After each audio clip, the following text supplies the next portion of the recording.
Good morning, students. My name is Mitali. I'm your social science teacher, and we are doing chapter number 5, which is natural resources.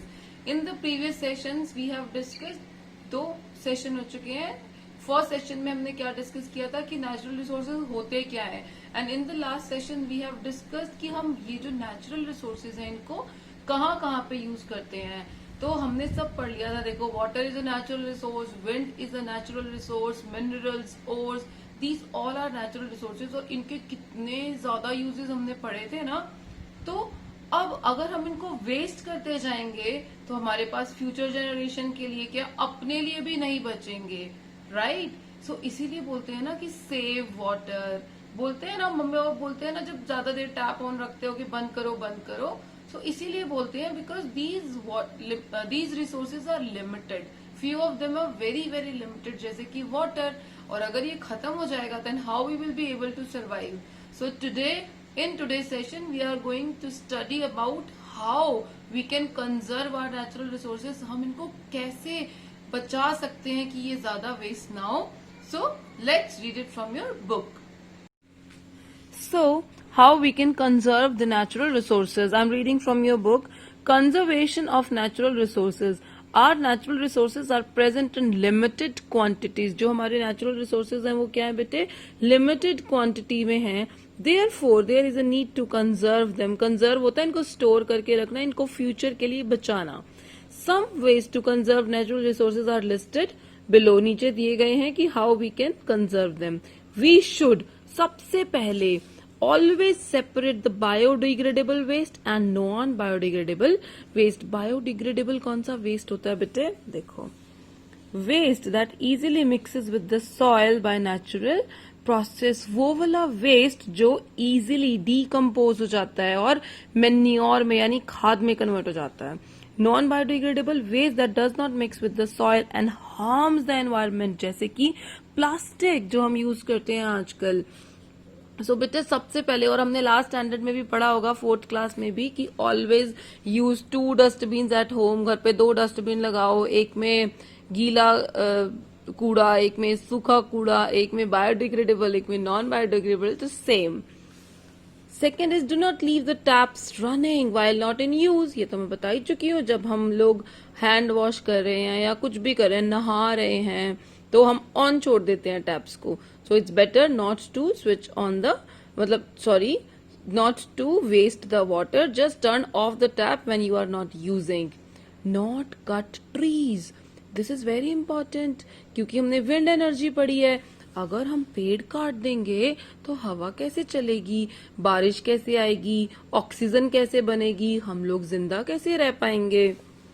Look for alternate sources of energy. हम पढ़ चुके हैं बेटे, alternate sources of energy होता है कि जैसे हम लोग पेट्रोल की गाड़ी चला रहे हैं, पेट्रोल की गाड़ी ना चला के कि हम और क्या ऑप्शंस क्या है हमारे पास कि हम अल्टरनेट, जैसे कि सोलर एनर्जी और wind energy.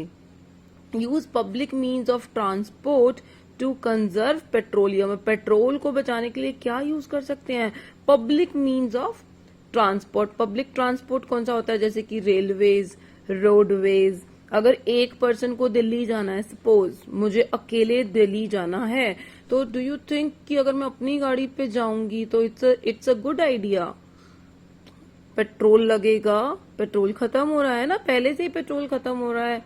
So it is always preferable कि अगर अकेले पर्सन को ट्रैवल करना है तो why not use public transport. जैसे कि हम बस से चली जाऊं या मैं ट्रेन से चली जाऊं, जल्दी भी पहुंच जाऊंगी, ट्रैफिक जाम में भी नहीं फंसूंगी, रेड लाइट्स पे भी नहीं रुकना पड़ेगा.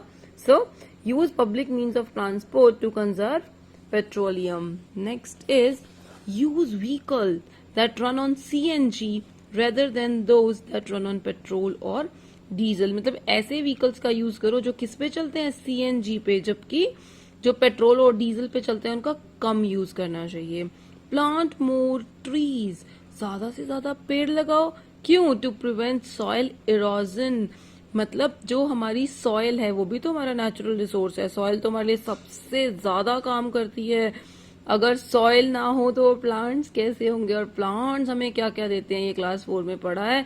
We get many things from plants. So we should plant more trees to prevent soil erosion, यानी कि हमारी जो सॉइल है वो बंजर ना हो जाए, यानी कि उसमें जो फर्टिलिटी है वो खत्म ना हो जाए, इसलिए हमको ज्यादा से ज्यादा प्लांट्स लगाने चाहिए. The last point is protect our wild life by banning activities like poaching and hunting. अब ये पोचिंग क्या होती है बेटे? पोचिंग होता है किसी जानवर को इलीगली हंट करना. देखो, इलीगल हंटिंग ऑफ एनिमल्स, मतलब आपने पहले के जमाने के घरों में देखा होगा, कभी किसी के क्या पता दादा के या दादा के भी दादा के जमाने में कोई घर में किसी ने लगाया हो, जो 12 सिंगा हिरन होता था ना, उसके सींग ले आते थे और उसको घर पे डेकोरेटिव पीस बना देते थे. सो इसलिए ना एनिमल्स को हंट करते थे. So that should be totally band कि अपने अपने घर को डेकोरेट करने के लिए आप किसी जानवर को मार रहे हो. Do you really think it is a good? No, it's a very bad thing. So, wildlife should be protected by banning activities like poaching and hunting. Poaching होता है illegally मारना, कि गवर्नमेंट ने आपको नहीं अलाउ कर रखा कि आप किसी को हंट कर सकते हो. और हंटिंग होता है कि किसी की हम ऐसे शिकार पर निकल गए, जैसे पहले जमाने में राजा निकलते थे. So that is how we can, this all points covers how we can protect our natural resources. So now the chapter is over.